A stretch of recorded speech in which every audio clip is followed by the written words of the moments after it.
국기의 역사를 기본적으로 한번 훑어보았으니 각 대륙, 각 지역 국기들의 자세한 스토리를 살펴보는 시리즈 영상 한번 들어가 보려고 하는데요. 국기의 근본 하면 일단 유럽이죠. 세계의 많은 국기들이 자의적으로든 타의적으로든 유럽 국기의 영향을 받고 또 참고해서 만들어졌습니다. 그래서 일단은 유럽 각국의 국기들이 어떻게 유래되었나부터 살펴보는 게 좋을 것 같아요. 그런데 유럽 국기들의 특징이라고 하면 어떤 게 있을까요? 가로 3세기, 세로 3세기처럼 색깔로 승부하는 계열이 있고, 역사적으로 기독교의 영향을 많이 받은 만큼 십자가가 들어간 계열도 있고, 또 아직까지 왕실이 건재한 나라들이 많은 관계로 문장 같은 게 들어간 경우도 있습니다. 그 중에서도 오늘은 일단 근본 중에 근본 3세기 중에서도 근본인 프랑스 3세기에 대해 한번 알아보도록 하겠습니다.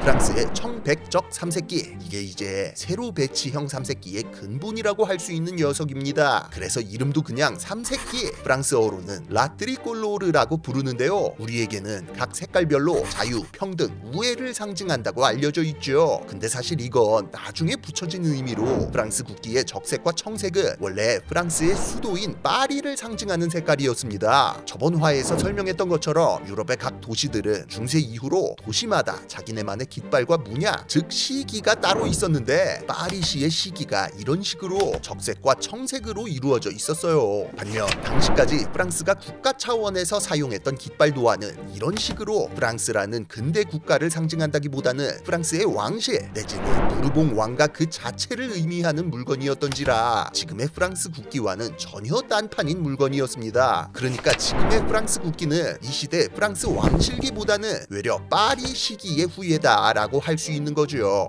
아니 뭐 프랑스에 도시가 파리만 있는 것도 아니고 왜 하필 파리 시기였냐? 프랑스 혁명의 시작이 어디부터였습니까? 파리 시민들의 바스티유 감옥 습격 사건에서부터였죠. 1789년 7월 바스티유 감옥을 공격한 파리 시민군이 자신들의 상징으로 사용하기 위해 코케이드라고 하는 모자 장식을 통일해서 붙이고 다녔는데, 여기다가 그냥 파리시의 시기에서 따온 적색과 청색을 딱 넣어버린 게 그 시작이었습니다. 시민들이 주도하는 새로운 세상, 그 세상을 주도하는 파리 시민들의 저항과 단결을 상징하는 이 색상이 깃발과 완장 등으로 만들어지며 혁명 세력을 대표하는 표식이 되었던 거지요.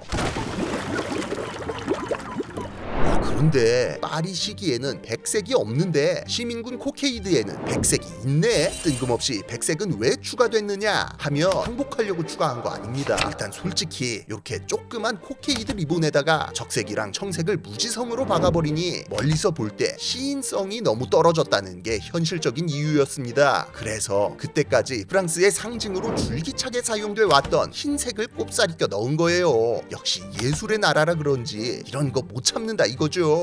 근데 또 이게 백색 넣으니까 딱 예쁘긴 한데 이걸 깃발로다가 만들어서 걸어놓으니까 의미적으로다가 좀 문제가 있는 거야. 아까 설명했듯 백색이 원래 당시 프랑스의 왕가였던 부르봉 가문의 상징색이었거든요. 부르봉 왕가가 그때까지 대략 200년간 프랑스를 지배했던 만큼 뭐 좋든 싫든 간에 프랑스의 상징이 맞긴 한데 혁명의 깃발에다 흰색 넣기가 좀 껄끄러웠던 거예요. 의미냐 아름다움이냐 둘 사이에서 갈등하던 혁명 세력들은 결국 두 마리 토끼를 모두 잡기 위해 여기다가 어떻게든 갖다 붙일 의미를 찾아냅니다. 백색 부분은 위급 상황 시 항복을 하기 삼색 깃발의 백색 부분은 파리 시민들에게 포위된 왕가를 상징한다 라는 것이었죠. 스토리텔링 지렸죠. 이렇게 정당성까지 확보된 삼색기는 혁명이 본격화되면서 혁명 세력뿐 아니라 국민들 사이에도 널리 퍼지기 시작했습니다. 각 색깔별로 자유, 평등, 우애라는 의미가 붙은 것도 이때쯤으로 이 삼색의 조합에서 더 이상 프랑스 왕실이 설 자리는 없어졌어요. 결국 혁명이 한창이던 1790년 프랑스 제헌의회가 구성되면서 이 삼색 조합은 자연스럽게 혁명 프랑스의 깃발로 받아들여져 새로운 국기로 채택됩니다. 근데 지금 뭔가 위화감 느낀 분들이 있으시죠? 현용 프랑스 국기는 청, 백, 적 순서잖아요. 근데 이건 적, 백, 청 순서네? 잘못 설명한 거 아닌가 싶으실 거예요. 근데 이게 잘못 설명한 게 아니고요. 또 사연이 있습니다. 어떤 사연이냐? 이게 혁명 세력에 의해 국기로 지정되긴 했는데 했는데 아직 혁명 도중이었던 터라 여기저기 즉각적으로 뿌리 박힌 게 아니었습니다. 처음에는 국기 사용할 일이 많은 해군 쪽에서 제일 먼저 사용하기 시작했어요. 애초에 유럽의 많은 국기들이 배에다 개양하는 선기에서 유래한 거라고 했잖아요. 프랑스 3세기도 마찬가지로 일단 선기로 채용되면서 국제 무대에 데뷔를 한 거죠. 그런데 해군에서 이걸 선기로 사용하다 보니까 바다에서 잘 안 보이는 거야. 정확히는 청색이 바다 색깔에 묻혀서 인식이 잘 안 됐습니다. 청색이 맨 끝에 있다 보니까 펄럭거리면 그냥 적색, 백색만 보이더라는 거예요. 그런데 이미 뭐 파리 시민에게 포위된 왕가다, 자유, 평등, 우애다 어쩌고 하면서 스토리까지 다 짜놓은 걸 버릴 순 없잖아요. 그래서 그냥 색깔은 그대로 두되 적색과 청색의 위치만 바꾸기로 쿨하게 결정을 내립니다. 이렇게 우여곡절 끝에 확정된 청백적 배열의 삼색기가 1794년 2월 15일 국민공회를 통해 공식 국기로 업데이트되면서 여러분이 알고 있는 지금의 모습을 갖추게 되죠. 이후 삼색기는 나폴레옹이 집권하면서 육군에서도 광범위하게 사용되기 시작. 혁명전쟁 동안 프랑스 대육군의 종횡무진한 활약과 함께했고 1812년에는 공식 군기로 채택됩니다. 그리고 이 혁명전쟁의 과정에서 프랑스 밖 유럽 각지의 사람들도 프랑스의 삼색기를 혁명의 상징으로 받아들이고 국민국가의 시대를 함께 열어가기 시작했지요.